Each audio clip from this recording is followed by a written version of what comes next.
Have you ever found yourself in a toxic relationship that somehow feels strangely familiar and comforting? You might know it's not good for you, yet leaving is like a battle that you can't win. It's a feeling many people experience after going through trauma, where even unhealthy situations seem safe because that's what they know. In today's episode, we're going to dive into trauma bonding and the deeper reasons why toxic relationships can feel so hard to let go of, even when we know we deserve better. Our guest today is Stephanie Townsend, a trauma therapist specializing in somatic healing. She's here to help us understand how trauma is stored, not just in our mind, but also our body and how the impact the way we stay connected to toxic relationships.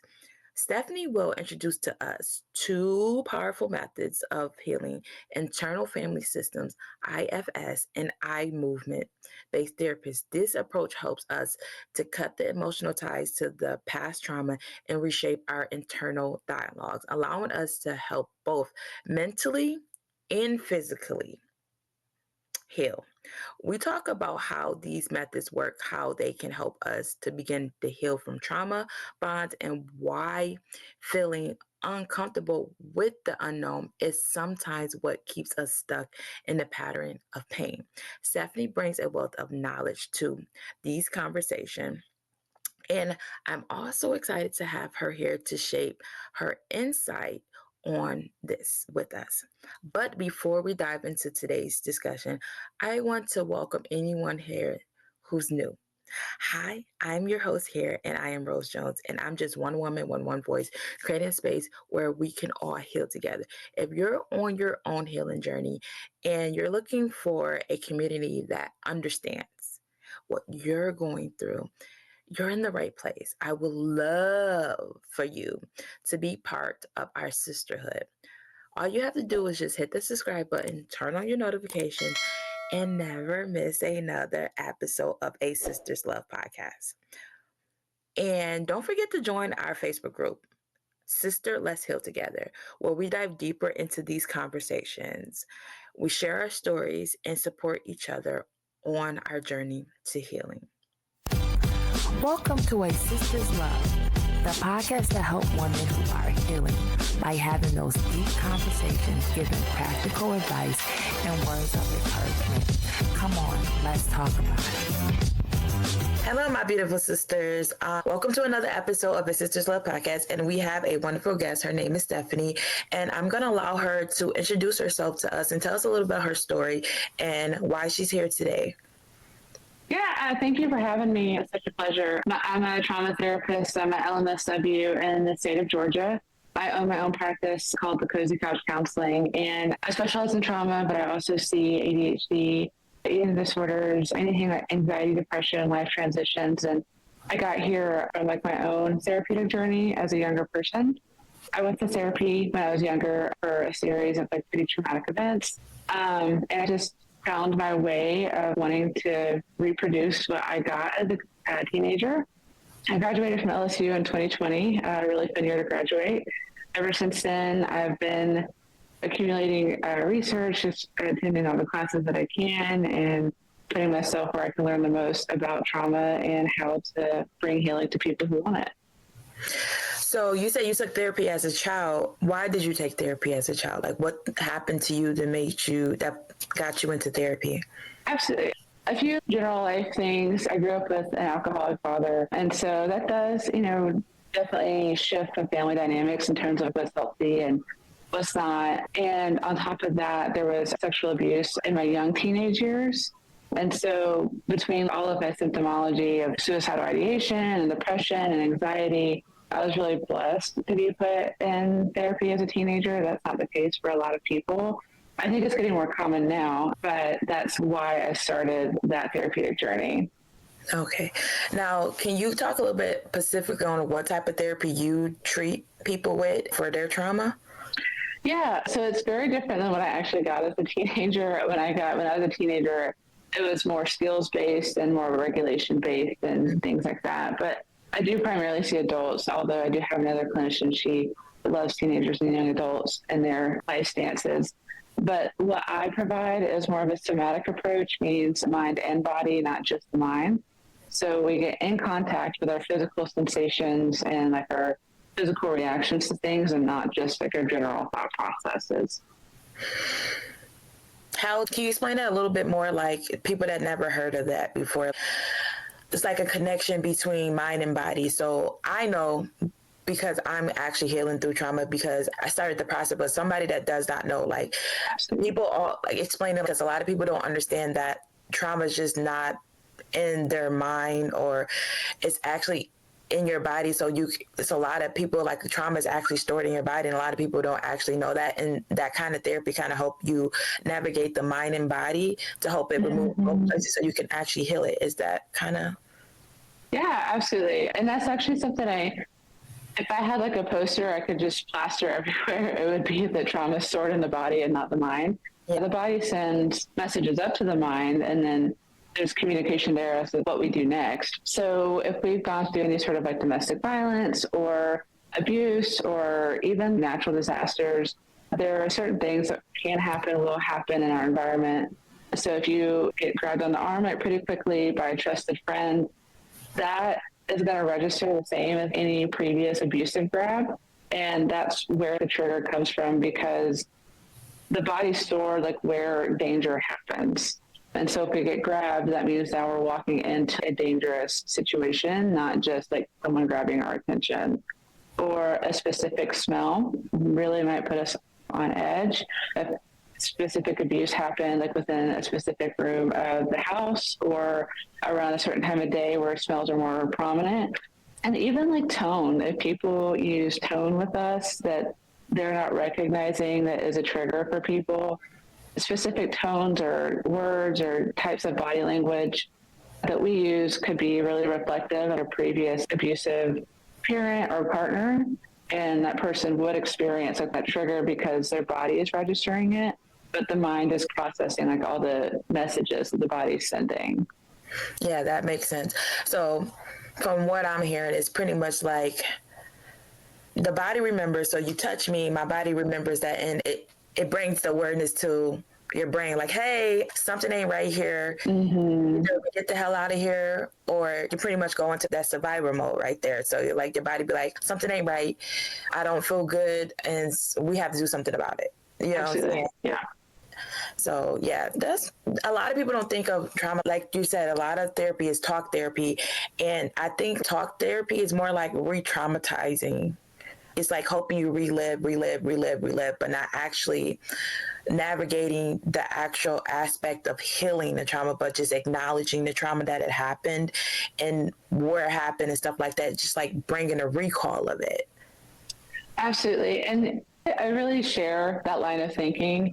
And that's why I went the direction that I went, like with my therapeutic approach, because when I was a teenager, there's something called narrative therapy that I will go on record. If any therapist is watching this, I'm not certified in narrative therapy. I haven't taken a course in it, so I don't know the effectiveness. But when I did it, it was just recounting like the trauma. And I would get really elevated and triggered, but then I guess the goal was to just learn to neutralize around it.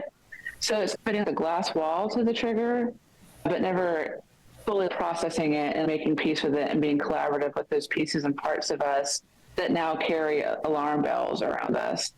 And so that's why I didn't go that talk therapy route, because we just get re-elevated oftentimes when we talk about it, which is why people often say, like, I don't like therapy because I get really uncomfortable and then I leave worse than when I came in. Yeah, it's saying that people's like, oh, like you step on a nail and you go to the hospital, and instead of them taking the nail out, they just put a Band-Aid on it. They clean the area and they bandage it, but never actually take the nail out. Right, absolutely. Yeah. And you might get an antibiotic, so maybe it doesn't get more infected, but it doesn't remove it. They treat the symptoms, not the problem. And the problem was easily solved. We can see that the nail is the problem. Remove the nail and all the symptoms will go away. Eventually, after the wound heals itself, it will be there, but the nail's still there. You'll constantly get affected. It will constantly hurt. You'll constantly re-traumatize the area because you continue to keep stepping on the nail. I really think that's like a beautiful analogy because trauma physically like affects like the physical development of the brain, even into adulthood. Yeah. And so if you keep the nail in your foot, you're going to learn to walk a certain way. You're going to keep weight off of it. Your brain is also going to develop a certain way where we adapt certain behaviors that we don't love, but it keeps us away from people, places, and things that re-traumatize us. Yeah. And a lot of people call it trauma. I don't like to call it trauma. I used to call it adaptives, like adaptive. It's not trauma. We have events that teach us to adapt to life. Instead of like, oh, this I have trauma. Like these things are adaptive, and what people take trauma and make it a whole person. Like I am trauma, and it's just a personal event that happened. That now because of that event, you change the way you live life and change the way that you adapt to life. Absolutely. But those things can be changed back is what people don't think. They're like, oh, once I experience, is no going back. It is a way to go back because those things is an event that happened. Yes, Absolutely. It happened, and we can always navigate our way back to where it was before that. But we just have a little bit more awareness of life and a little more awareness of the world around us because of those things. Absolutely. I couldn't agree more. Yeah. Now, okay, now I want to move on to today's topic, and that is trauma bonding. Can you tell the listeners a little bit more about what trauma bonding is? Yeah, trauma bonding, like the way I view it and the way I interact with it, like in my practice, is how we learn to stay safe in relationships. Now, that doesn't mean that the relationship itself is safe. And we learn, and I have my own personal experience with it, we learn how to acknowledge something is safe within a relationship through early childhood events. Mm-hmm. Our behavior is either met with praise from our parents or caretakers, or is met with punishment or isolation or something that lets us know it's not accepted in that household. And so we learn both the written and unwritten rules of family dynamics, which then transfer over to just relationship dynamics, either friendship or romantic. So trauma bonding is basically either there's like a power dynamic, and both of you can share power at certain points within that relationship where the power dynamic feels comfortable and safe, but it's not healthy. It creates like cycles. Both of you go through something like really horrific together, and now we have to stay together because, oh my God, who else would understand? Or I met this person and they're not like, their communication's not that great, but I really know how to interact with this person. Mm-hmm. And it reminds them of early childhood interactions. And so I feel not good, but I feel safe. So I will stay. Yeah. Or like the relationship itself can cause the trauma, and you can go into a relationship that's not, like you could go into a relationship that's not connected by a trauma, but the relationship itself can be the trauma that keeps you together. Absolutely. Like people that like in domestic violence, you might not experienced it before or seen it, but then now you're in a relationship that has it, and you were like, oh my God, won't nobody understand this? I don't know how to talk to nobody. And that relationship, that trauma itself of that relationship makes you feel like you can't go nowhere, or you're stuck in that space. I don't know if I'm saying that right. Yeah, absolutely. Because you're put in a position where the only person who knows your reality is your abuser, mm-hmm. which is that power dynamic. But then the abuser doesn't do anything to improve your reality, but you can't talk to anyone because there's a lot of shame and guilt involved and anxiety. And what is more important, to be seen by someone, for someone to know your reality, or to be really uncomfortable and vulnerable and state that you're in a relationship that is really unhealthy or abusive? Yeah.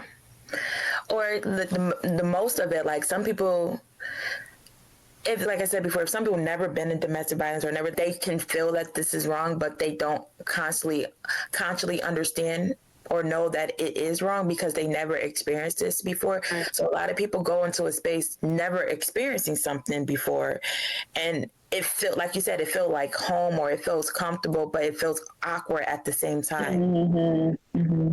And you don't understand why. I feel, like you said, I feel safe, I feel loved, but at the same time, something is off. Like somebody put too much salt in here, but I can't tell. Something is Right. here. It's an ingredient here that don't supposed to be in here, but I can't tell which one it is. You know what I'm saying? Absolutely. I can't tell. Well, that goes me to the next question. Like, can you tell me like some of the signs or some of the warning signs that you could tell that you are in a trauma bond relationship, or someone is trying to bond with you through trauma? Yeah, that the signs and symptoms are going to be always nuanced. And so if you're listening and you're questioning, don't take me for like word for word, but definitely explore like with a therapist or with someone who you believe has like a really healthy relationship, or even get introspective on like, okay, even if I think that this is it, do I want this for myself? But signs and symptoms of a trauma bonded relationship are really unhealthy cycles. And so it's not just like an argument here or there where we left, there's no resolve to it. There you can almost track and you can read your partner's responses, or you can know like your partner's responses before you even present it or talk about it. And so you avoid it. There is a level of another symptom is like there's a level of like no one else gets it other than this person. And that doesn't really, in that moment, it feels really comforting. But when we walk away from it, no one else should get it because we shouldn't experience DV or traumatic bonding. A lot of it too is cycles and no one else gets it. Isolation, trauma itself will really isolate you. And so if you and another person are trauma bonded by just the relationship itself, neither of you will want anyone else like interacting with your partner, or your partner want you interacting with anyone else. And so it's really isolating. It's really uncomfortable to go outside of that trauma bond, like to go hang out with a girls' night or go do a guys' night. It's really uncomfortable because you don't have your safety blanket there, despite it being the safety blanket with spikes in it. So like, So I think, yes, yeah. So we leave early. We're constantly on the phone. We're constantly monitoring ourselves on like assuming like this other person is like watching us. So we base like our behavior off of what we do, and just got the assumption that there's no one else there for us. While this is not ideal, no one else is out there for us because no one else will understand us. No one else will understand me. No one understands the good that comes with the trauma bonded relationship, or even the love with it. Because you can be trauma bonded like with a parent, yeah, or a friend or anything like that. So no one else understands it. No one else gets it. Yeah, I was gonna ask that about like friendships and stuff like that. Cause some people, when people say love, when we think trauma bonding, we think only intimate relationships. We don't think about family members or friends or just even like coworkers and stuff like that. Like job, like you could be in a situation, you could stay into a job because it just feel comfortable, and everybody in the job is like unhealthy, and everything about the job is unhealthy, but you just feel like you have no other choice, so you just stay there. Absolutely. And everything that I had just mentioned can translate. Like, yes, you know how your coworker or your boss is going to react before you present it. So you either don't or do or present it a certain way. You know, you monitor yourself when you're out with others because we're scared that mom might be really disappointed in us, like to an excessive amount, just like a dinner with friends. But we're so upset about like what mom is thinking and experiencing, we can't move past it. A friendship, we have either been there or have watched someone be friends with someone and go, oh my God, this person is really bringing them down. But when we challenge it, this person who's trauma bonded with a friend is like, you don't get it. Like they've been through so much, we've been through so much. And like, we understand each other, but it's okay to understand each other. But where do we expand to our behaviors now affecting each other? So this other person is your scapegoat, pretty much. Yes. This is the person that's going to allow you to stop yourself from elevating or healing or solving the problem that's causing this relationship to be so toxic. Absolutely. Yeah. So the next question is about the same thing, but it's a little different because it's like a big debate around that's going on. Like people that stay in these trauma bonded relationship, like what is that core reason? It's a debate, like, oh, they experienced something, so they're gonna stay in it. My core answer is, I think it could be like a combination of both, but my answer is lack of self-love is the core reason for me that I believe that most people stay in these relationships. But the trauma on top of it kind of locks them in. Like, Absolutely. Yeah. Yeah, absolutely. So because of like my own background, I ended up in relationships that did not serve me in the slightest. And there's one specifically I would say a trauma bond. But my specific trauma bond was because this person really mimicked a lot of how I was raised, like just like in their tone and like problem solving and things like that. And I remember going to therapy and I would describe myself as indecisive, and I still like kind of do. But at that point, it was like life altering indecision. Like I was paralyzed, like with any decision to be made. And I remember talking to my therapist at that point, and she gave me the homework of next time this person asked me what I wanted to eat for lunch or dinner or whatever, that I had to make a decision within 5 seconds, because I was so worried about like what this other person was going to think about my decision. I just wouldn't make one.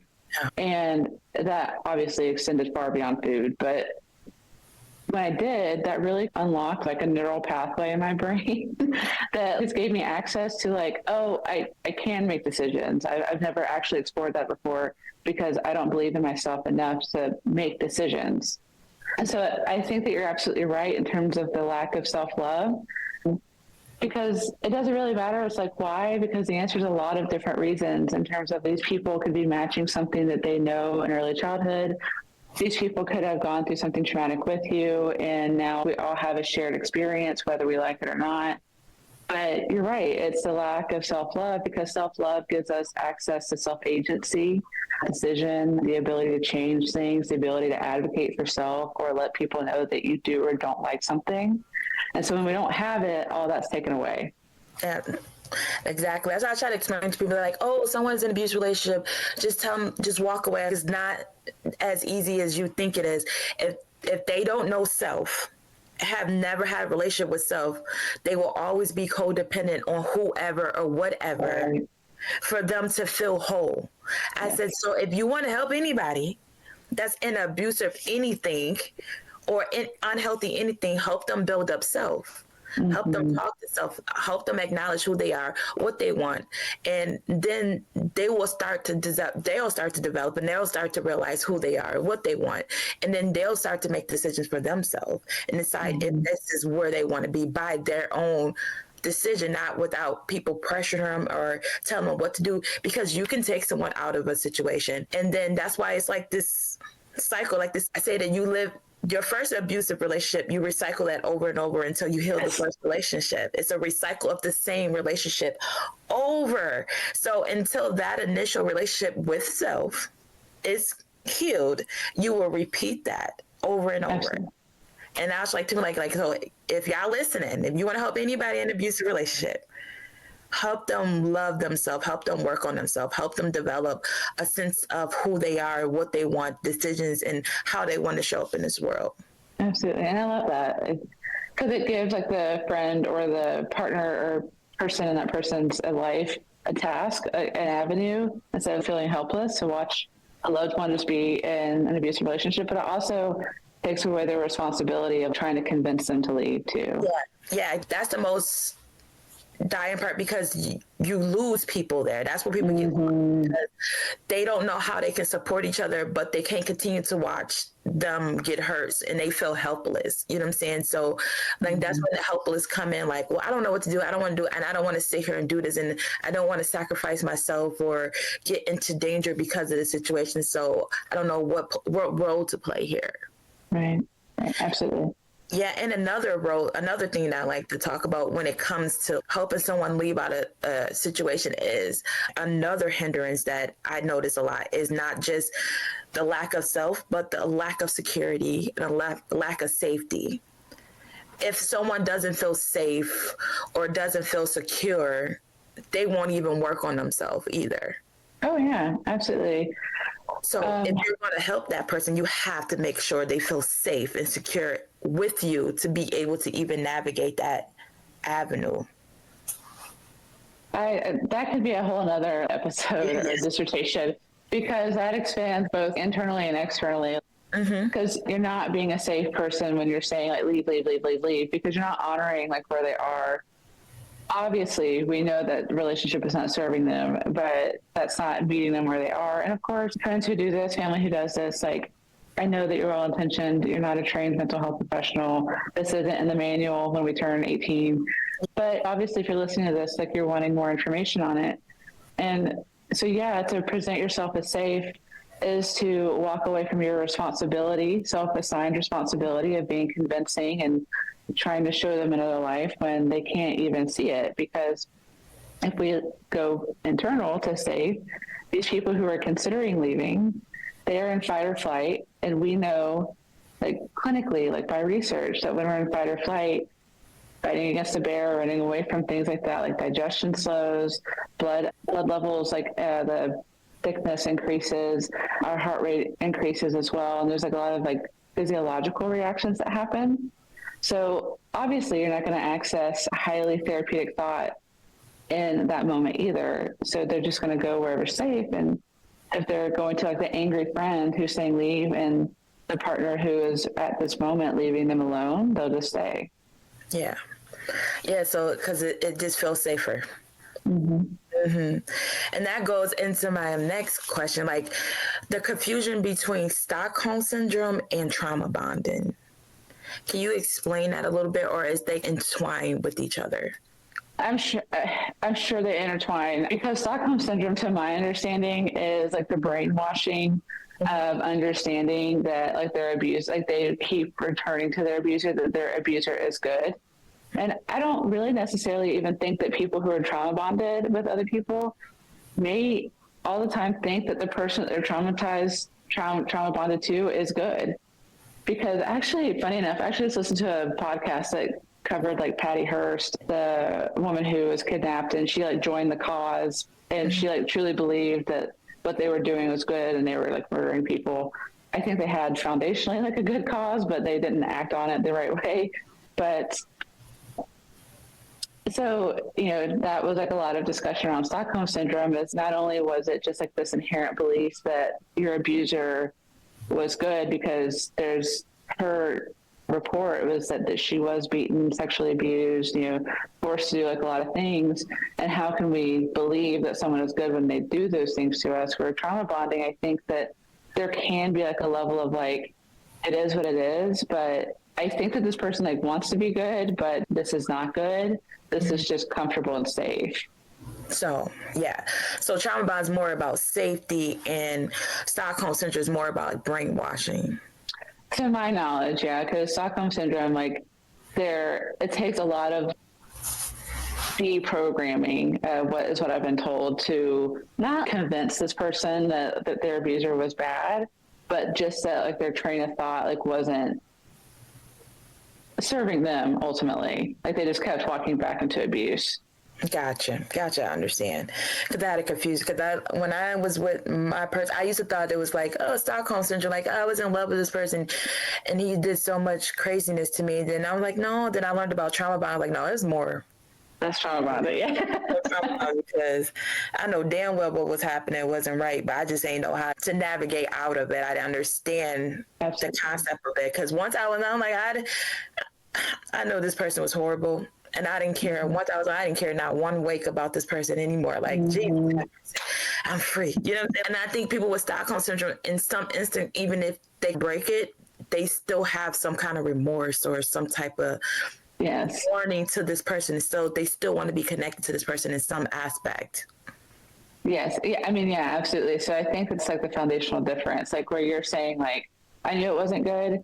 Individuals with Stockholm syndrome, it's like they are just like blind to it. They just walk back in repeatedly. Whereas trauma bonding, you can walk back into trauma, I guess, but it's more so like managing the situation rather than like full-fledged like running back into a situation. Gotcha. And that goes into the next question. Like, so Can you explain the difference between just a genuinely unhealthy relationship and the difference between the trauma bond relationship? Because people kind of like intertwine all them, like, oh, I'm in an unhealthy relationship, so it has to be a trauma bond. Yeah, I think a lot of that has to do with time under tension, because we can get into relationships and we can see some red flags and we'll go, okay, and we'll just watch it. And we all are supposed to have a threshold, right? Mm-hmm. Well, he does this, but he doesn't hit me, or she does this, but she doesn't do X, Y, and Z. And I think with the trauma bonding, I think there is no threshold, because just like a toxic relationship, you're supposed to just leave those. You're supposed to identify and go, that is above my threshold or like a deal breaker for me, and leave. And I'm not saying that the moment it becomes toxic, we leave. Like, we might entertain it for a little bit. We might see if we can fix this person or improve the communication. But there is ultimately like a threshold of, you know what, I have been trying with this person, I'm out. Whereas trauma bonding, it's just, there's no threshold. It's just a repetitive cycle of like, oh, I saw this, I saw a glimmer of hope, so now I'm going to restart everything to keep this momentum going with this person. And the trauma bonding is specifically in the idea of, I have now navigated something that was once traumatic to me, either like within this relationship or elsewhere, and I successfully navigated it. So I learned something, so now I can do it better next time, so it won't be as traumatic to me. Gotcha.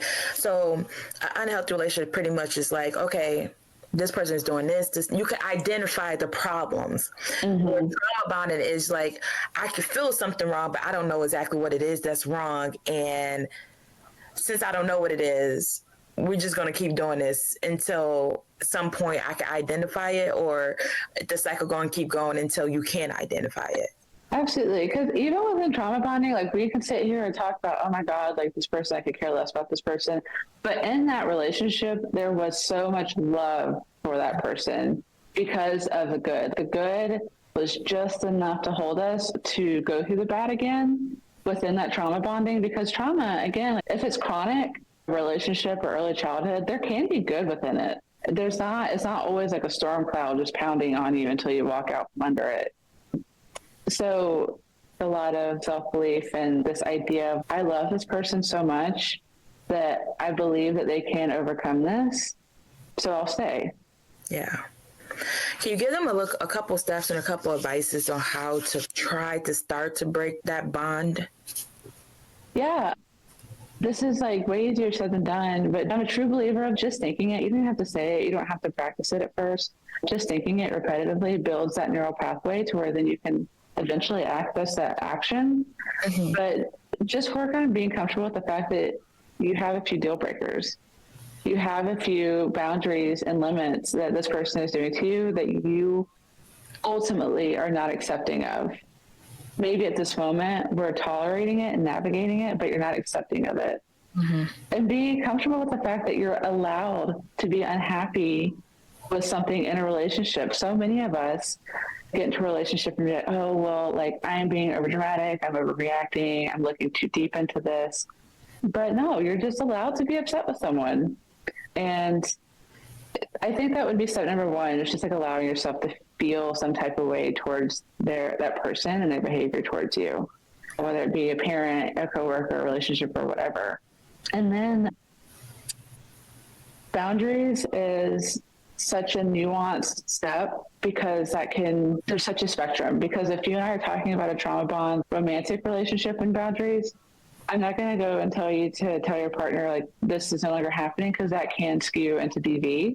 Mm-hmm. But if we are in like safer relationships in a way of like, you don't live with this person, like a parent or a coworker or things like that, there's two things I kind of call overt and covert boundaries. Overt are, you make them known. I don't like that when you talk to me like that.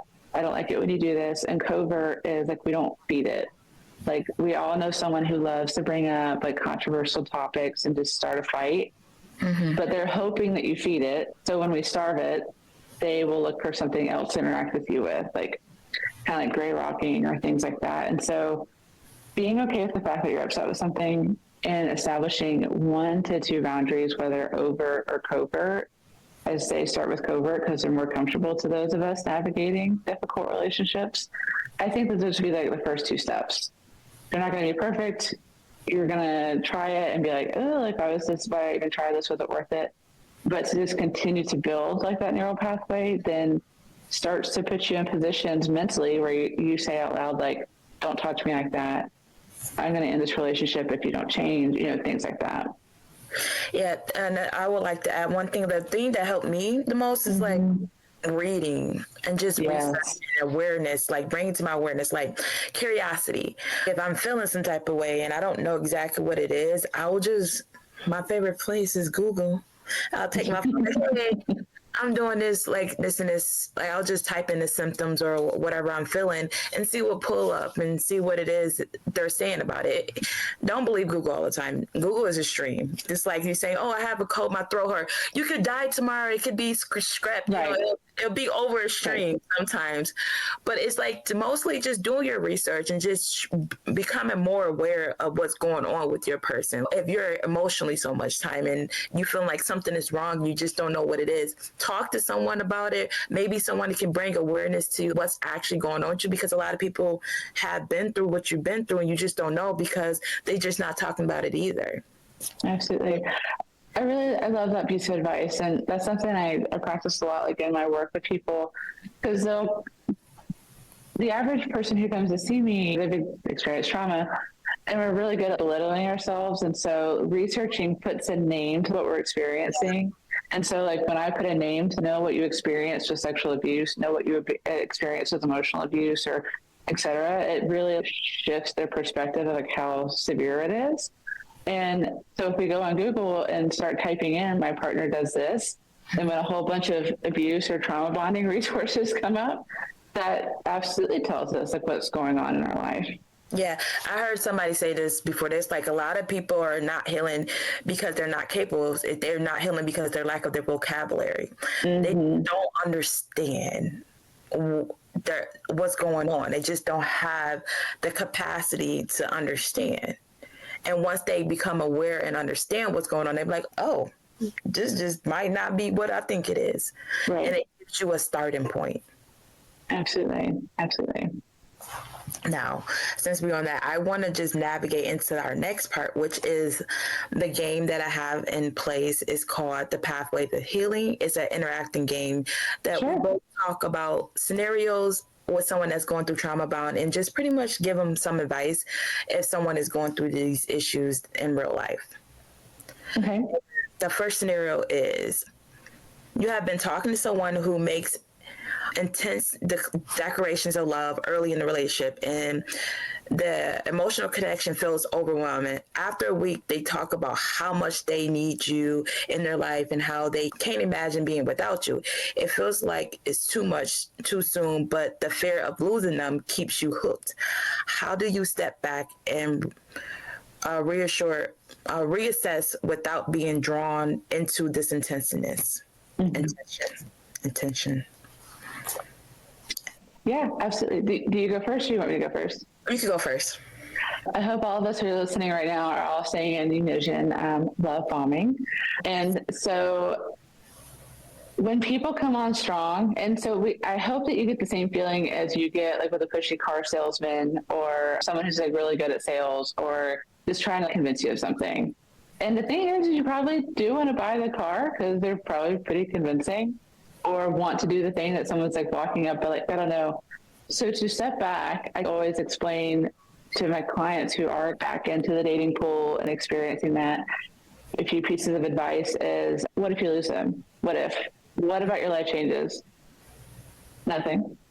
If you need space, do we really want to be with someone who wouldn't honor that? Do we really want to be with someone who doesn't respect your needs and your boundaries? If they get upset with you by needing space or to slow down, or they don't understand, where is that going to translate? Like, should you decide to have kids or move across the country or career change or have a health issue? If they don't understand and they get upset, that won't change. That upsetness and that like pressure will not change, whether it's good pressure or bad. And also, what about you believes that you personally have to latch on to a good thing? What about you believes that you can't navigate a relationship at your own pace, that you have to follow someone else's? I totally agree with that. And it's like having those warning signs, like what give this person the comfortability to feel like they have that much control and that much connection with you over after a week of just knowing you. That's a warning sign in itself. Like, why is this person trying to attach themselves to me so soon? Mm-hmm. Mm-hmm. That's things you have to say, like, what do they need from me? It's not that you're thinking about what you need. You need to think about what they're trying to accomplish, what they're trying to get. Absolutely. And another thing, I heard this, and I'm not sure if it's true, but they said that like you get these little butterflies, like you said, this warning signs. They're like butterflies. It's like people used to think that butterflies was a good thing, and I heard that it's a bad thing because when your stomach starts to feel like it's like trauma is held in your body. So when your stomach feel like those butterflies, it's like a reminder, like we felt this before. Something is not right here, and people think like, oh my God, they give me butterflies. That is like, oh, we've been here before. Run. Yeah, absolutely. That is painting. That's painting like a dark hole with like pink glitter, like it's, I don't know where we got onto the lines of like butterflies is like such a good thing. And I think that it can vary, right? Like before you public speak, or before you do something, or before you do something for the first time, like, we can get the butterflies. But when it comes to people, in terms of uncertainty, that is a red flag. It's a warranty. It's an indicator that we've been here before.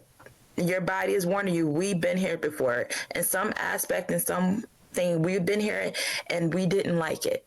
So we need to watch out for this situation. So especially if you're having a conversation with somebody and they're giving you butterflies and they're trying to get things from you after a week of knowing you, those are definitely warning signs that you need to step back and just reevaluate if this is something that you need to pursue, because it's only a week. Like you said, you're not really losing anything. What are you actually losing after a week of interacting with someone? Mm-hmm. It's okay to walk away because and that's another thing I want to talk about, like us being okay with just walking away from situations or things that's just not suitable for us. Like, yes, we invested our time, but do we invest more time and lose more of ourselves and lose more time because we just want to just see how it works? It's okay to cut our losses. It's okay to cut your losses. Absolutely. Yeah. It's all a learning opportunity. It's okay for you to go, oh, I'm not actually really good at identifying this kind of warning or red flag. Now I need to do some work on it, as opposed to since I wasn't good at it, I have to stick with it. It's okay to walk away and just know something about yourself. Totally agree. Now, the next question is, you're dating someone who is effective, very effective one moment and affectionate one moment, but then they pull away without explanation. When you try to ask what's wrong, they become distant and moody, only to come back later with apologies and love. The highs and lows are exhausting, but can't seem to let go of the connection. How would you advise someone to break free from these emotional roller coasters? I think that's going to take me back to something I said earlier. Like, it's okay to not be okay with something. You're allowed to be angry about something. And when I hear that, my mind immediately goes to, like, has this person experienced sexual abuse? Is this person cheating? What's going on? There's something going on with this individual. But at the end of the day, it is not up to you, i.e. the partner, to fix it or figure it out for them. So I love boundaries. If I had a quarter for every time I said the word boundaries, I'd be a millionaire. But the boundary of, hey, I'm noticing this, and I really get hot and cold messages from you, which makes me uneasy, and I don't like it. I need you to figure out why you do this, or I have to step away. Mm-hmm. I agree with that. I don't let them, make them take accountability, make them take responsibility for their actions, and don't let them see what we do is when situations like that eventually like you said, it get exhausting. So we just like, whatever. Mm-hmm. Don't allow the whatever to happen. Mm-hmm. Absolutely. Hold your ground and have the conversations, have the tough conversations that we're trying to avoid. Because through the tough conversations, either you get a breakthrough or you get a separation. And those are things that we need to figure out to pursue a relationship. You don't get to keep brushing, like, again, we're brushing these things under the rug, and eventually we're going to trip over them. Mm-hmm. And I think, that nail on the foot kind of thing. Yeah. And that's where allowing yourself to be upset with someone's behavior will make you speak up about those kind of things. Because if you just allow yourself to be upset, then you're not going to say whatever. Yeah. You're going to say, hey, that bothers me. Please figure this out because I care about you, but also this like inconsistency lights my nervous system on fire. Yeah, exactly. That is a whole no. So the next scenario is you and your partner share a similar traumatic experience, and this has been the foundation of your connection. You both understand each other's pain, but now you're realizing that the relationship is more about the trauma than true love and support. You feel stuck because the shared trauma makes it hard to walk away, but how do you differentiate between the difference between emotional bonding over shared pain in a healthy relationship? I think that's a really beautiful question. And I mean, i.e. trauma bonding, right? So I think because I do see couples, they're not like my specialty by any stretch, but there is trauma bonding, like couples go through infertility together, lose a child, experience like natural disasters or moves or whatever, right? And so then it becomes, or even on the front end of like, hey, we both came from not great families, or we were both homeless at one point. And so I think the biggest question to that person would be, what need is getting met by someone else knowing your truth? What would it be like? Hypothetically, I wouldn't send this person home with homework of breaking up and figuring it out. Yeah. What would it be like to currently be single with this trauma? How would you be interacting with life differently? And also, what is this person allowing you to skip out on because they also understand? What is uncomfortable about like your level of growth that you're avoiding because this person lets you skip out on it? Mm-hmm. I totally agree with that. And the aspect of you feel, like you said, in situations y'all lost a child together, you feel entitled to protect that person, or you feel entitled to help them, where just releasing that responsibility off of yourself. Like, you're not their caretaker. I'm saying you don't have to make sure that person okay. It's okay to be there and support them through whatever they're going through, but it's not your sole responsibility to make sure that person okay. So if that person is not pursuing their healing or pursuing what they need to do to make sure they're okay, you don't have to take on that responsibility. Absolutely. It's different because trauma can make us drink, do drugs, be self-destructive, spend more money than what we have, things like that. And it's okay for one of us to go like, hey, I recognize that you're triggered right now. What do you need from me? Like in this moment. It's another thing to go, well, I understand why you drink so excessively and drive the car drunk. And I understand. So I'll let it go. Those are two very different scenarios. Two different, because you're pretty much is enabling them. The second one is enabling. You're making it okay for them to continue the behaviors that they're doing. Where the first one is aiding them. I'm aiding and helping you process what you need to process so that you could become a healthier individual. Absolutely. And you have to understand the difference between the two. Now, the next one is forgiving. Your partner has hurt you deeply, either emotionally or physically, but every time they apologize, they share the story of a troubled past to justify we just talked about that. Behavior. You feel sympathy for their pain and want to help them heal, but you're always aware that you're being hurt repeatedly. How do you break the cycle of forgiving harmful behavior while still caring for their struggles? And we just said that pretty much. It's kind of... Forgiveness is different than accountability. It's okay to know why someone does it. It's not okay to allow it. And so, maybe like the forgiveness is understanding, but forgiveness comes with change, like true forgiveness and remorse. And so if maybe we have to hold on to forgiveness until this person changes, or we forgive later in life because we've changed the dynamic ourselves and removed ourselves. I think what people confuse forgiveness is forgiveness think if they are forgive people think forgiveness is words. Is Yes. Yes. Forgiveness is action. When someone say I'm sorry and they want you to forgive them, that result into a change in action. It's not like, oh, I'm sorry, I will never do that again. Okay, if they say, I'm sorry for yelling at you, and then 5 seconds later they yell at you, they're not sorry. And you don't have to forgive, like, okay, I forgive you for yelling at me, and then that action continue. Like, you have to understand, if the person, you don't have to forgive someone.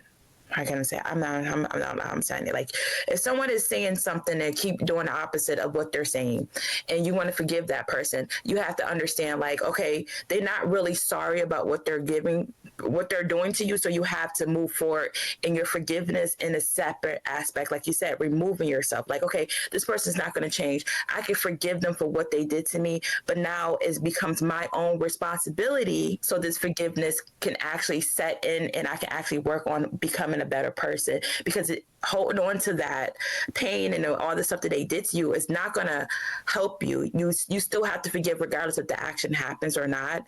But just knowing that when you forgive somebody, either they have to change their actions or you have to. Absolutely. Absolutely. That's a long way around. I went the long way, but. Well, the long way, we get more details and more scenic experiences. Yeah. The next question is constant. When your partner always seems to be in a state of crisis, whether it's emotionally, financially, or related to mental health, you find yourself constantly in rescue mode, trying to support them through their problems. You realize that your entire relationship revolves around their chaoticness, but walking away feels like abandoning someone in their need. How do you step back and stop playing the role of the rescuer? That is such a beautiful question, because I work on this myself, and even 90% of my clients. In arguments, I am like a crier.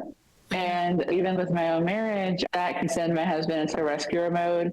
And then that invalidates what he was upset about in the first place. And so we've done a lot of work. I've done a lot of work. He's done a lot of work. And whether it's me crying or him experiencing something, or even a friend or family member, it is not up to that person to save me from what I'm experiencing. It's not up to me to save whoever I'm working with or dealing with from whatever they're experiencing. It is up to me to figure out why I do that and where I can regulate myself and things like that. And so to this person who has assigned themselves a rescuer, start to shift the perspective a little bit of what would it be like for you to be curious about, like, what makes you want to rescue?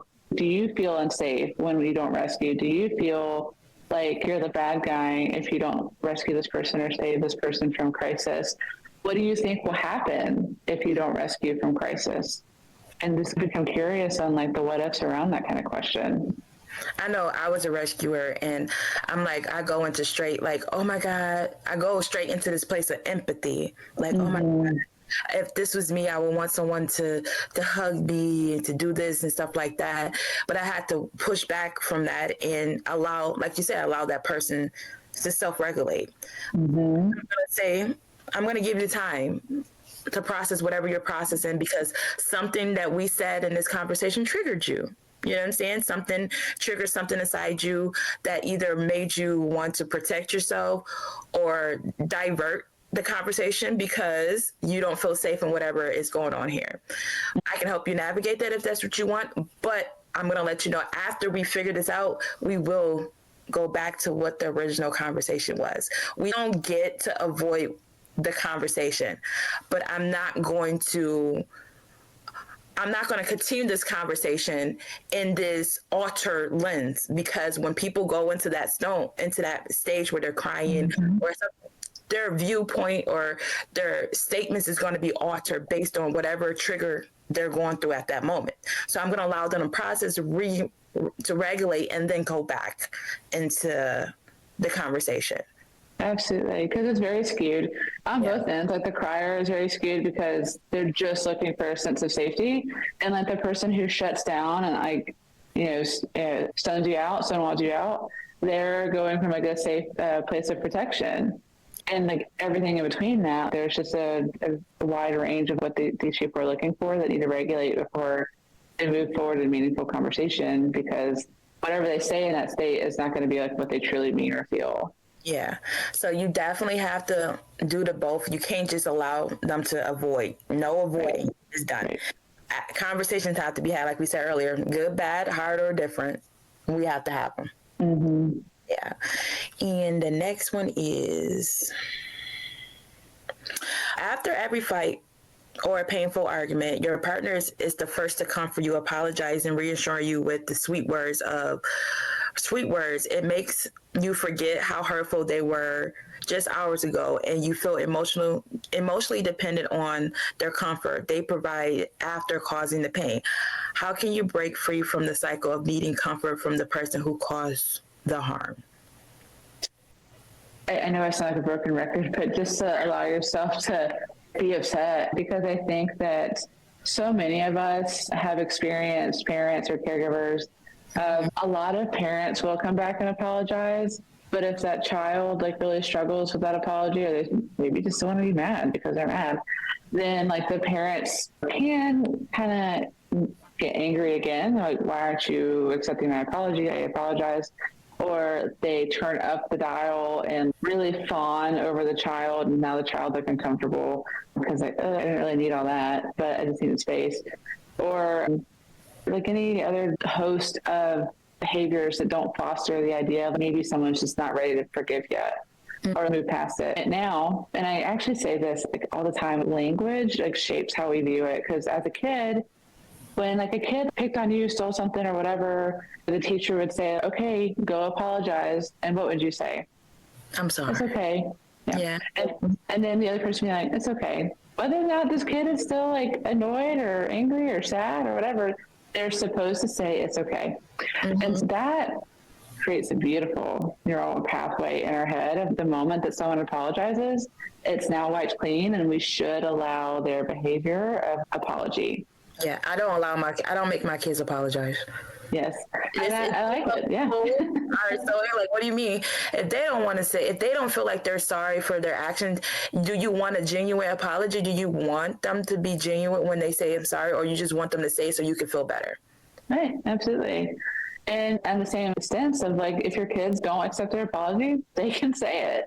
Yeah. And so you're breaking a cycle there, because when we get met with a really horrible argument that was really painful, but just because there was an apology and really great action, now all of it's wiped clean, there's just that cycle again. Right. Now this person knows, I messed up, all I have to do is say these really nice things. Mm-hmm. And sometimes it's not malicious, sometimes they're uncomfortable too, and they want to get out of it too. But allowing yourself to just be angry. Yep. And needing change. Yep. And the biggest indicator, this is what I teach my kids, is when someone tried to comfort you or try to apologize to you when it comes to their actions.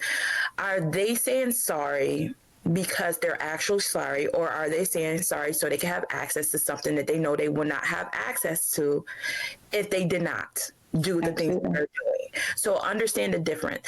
Is there genuinely, and you would know that through change actions. If actions change, then the apology or the action that they're doing was genuine. If they're not, then you know they're just doing things just so they can have access to whatever they want for a little bit longer. Absolutely. Yeah, absolutely. And I think that there's like a joke that people who gamble or things like that say of those people who are going to hit it big quit right before they hit. Yeah. And I think that can go into this too of like, oh, well, if I don't accept his apology or their apology this time, then this might have been like the one where they really could have got it. Mm-hmm. And that's not up for you. That is not up for you to decide for them or create for them. Well, this is the last one. It is, what's it mean? Your partner tells you that you're the only person who can help them heal from their trauma. They lean on you for emotional support constantly, and you feel responsible for their well-being. You start to realize that you're sacrificing your own mental health to take care of theirs. How would you advise someone to stop feeling responsible for another person's healing and prioritize their own self-care? I'm going to say this, and then some people are going to be like, yeah, okay, but like it won't go into their body immediately. At no point should one person be like the sole resource for anyone or thing. It's why we have multiple brands of grocery stores, why we have multiple brands of soap, why we have like choice of medical care, why we just have choice of school or like the ability to live, like if we're privileged enough to be able to move. And same here. You are not the sole brand for this person's healing, and you shouldn't be. If you are, they have now cornered you into a lot of responsibility if they can't regulate. Well, because you didn't do this, it didn't get met because you talked to me this way. And so I think every person should have at least 3 to 4 different outlets of healing, whether that be like a family member and a partner and like a professional. It doesn't even have to be a therapist. It can just be like a life coach or like a group that they go to or like a book that they go to or like a brand of something that they turn to that creates like growth for them. So if this person has less than 2, that's a problem. And that is up to you to remove yourself as that primary brand. Unfortunately, that does put a lot of work on you because that's not fair. But if we stay there, then we can't expect any dynamic to change. Mm-hmm. And understanding that relationships are 2 independent people. Yes. And when someone is codependent on you, that means is 1.5 persons. Mm-hmm. And that makes it unfair. So when you go into a relationship, even though it doesn't happen, you're supposed to go into a relationship with 2 whole people. And with 2 whole people, we elevate each other. And if this person is not able to navigate things by themselves, like you said, they start to pull you down. So it's just knowing yourself and prioritizing yourself and your needs over them and just voicing that. Like, I understand that you're going through something, but I am too. And at this moment, I don't have the capacity to deal with what you're going through. I'm going to need you to find a different avenue for that right now. Yeah.